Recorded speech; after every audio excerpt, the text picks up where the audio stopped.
আসসালামু আলাইকুম, কি অবস্থা, কেমন আছেন? আমরা ভালো আছি আলহামদুলিল্লাহ। অনেক দিন পরে গাছ থেকে সিম উঠালাম আলহামদুলিল্লাহ। দেখেন সিমগুলো কিন্তু অনেক টাটকা ছিল। আর সিম গাছটা তো হয়তো আপনারা দেখছেন যে আমি কয়েকদিন পর পর আপডেট দিতাম যে সিম গাছটা এতটুকু বড় হয়েছে, মানে বড় হইতেছে, হইতেছে। তাই অবশেষে আজকে সিম কয়েকটা উঠালাম। মানে তেমন ধরে নাই, মোটামুটি ধরেছে সিমগুলো। ওই সিম থেকে আমরা উঠাচ্ছি মোটামুটি কয়েকটা সিম, কিন্তু নিজের গাছের সিম কয়েকটা হলেই কিন্তু যথেষ্ট। নিচে গাছ লাগিয়ে মানে ফল খাওয়া, তেমনি যে সবজি খাওয়াটা কিন্তু অনেক ভাগ্যের ব্যাপার। তো কুয়েতে বসে নিজে গাছ লাগানো যেহেতু খাওয়াটা অনেকই সৌভাগ্য। দেখেন অল্প একটু জায়গার মধ্যে এটা সুন্দর মতন করে গাছটা কত ভালোভাবে উঠেছে। পরে পুরাটুকু ওঠার পরে দেখি সিম ধরেছে, মাশাআল্লাহ। কয়েকটা সিম হলেই যথেষ্ট আলহামদুলিল্লাহ। অনেকটি সিম ধরেছে মোটামুটি। তারপরে এগুলো দিয়ে আমরা আর সন্ধ্যার ইফতারের সময় আমরা ফ্রুট কাস্টার্ড বানিয়েছি।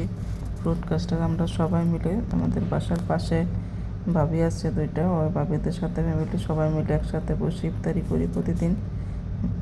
আলহামদুলিল্লাহ অনেক ভালো লাগে, যেহেতু সবাই মিলে একসাথে খাওয়াটাই কিন্তু অনেক মজা। আর এখানে হচ্ছে চিংড়ি বিরিয়ানি, চিংড়ি দিয়ে বিরিয়ানি রান্না করে নিয়ে আসছে ভাবি। এখানে দেখতেও কিন্তু বেশ সুন্দর দেখাচ্ছে, কালারটাও, আর খেতে কিন্তু সেই টেস্ট হয়েছে। বিরিয়ানিটা অসাধারণ। আর এদিকে যেহেতু কালকে বৃষ্টি হয়েছে, তাই আমি এখানে মুরগির মাংস আর হয়েছে জর্জরা খিচুড়ি শুকনা, সাথে ছিল আচার। আর এখানে এগুলো ফ্রুটস তো ছিল, থাকবেই। আর এদিকে রাত্রে আমি কি করলাম, যেহেতু অনেক দিন পর ভর্তা টর্তা খাওয়া হয় নাই, তাই আমি চিংড়ি মাছ ভালো করে ভেজে ধুয়ে পরিষ্কার করে ধনিয়া পাতা দিয়ে শুকনো মরিচ দিয়ে চিংড়ি মাছের একটা ভর্তা বানিয়ে নিলাম। সেই ভর্তাটা তো টেস্ট হয়েছিল বলার বাইরে, অনেক মজা হয়েছিল ভর্তাটা, অসাধারণ ছিল। যেহেতু হঠাৎ করে কয়েকদিন পর খেলাম ইফতারির পরে, তাই অনেক ভালো লাগছিল আলহামদুলিল্লাহ।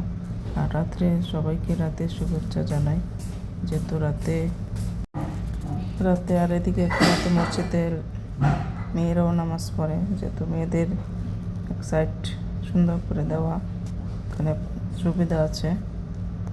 বৃষ্টির দিন অল্প একটু বৃষ্টি হয়েছে, কিছুই রান্না করলাম আজকে। আর বৃষ্টির দিন গাছগুলো পাতাগুলো দেখতে কত সবুজ বেশি হয়ে গেছে, পানি লেগে গেছে পাতার মধ্যে, যেহেতু বৃষ্টি।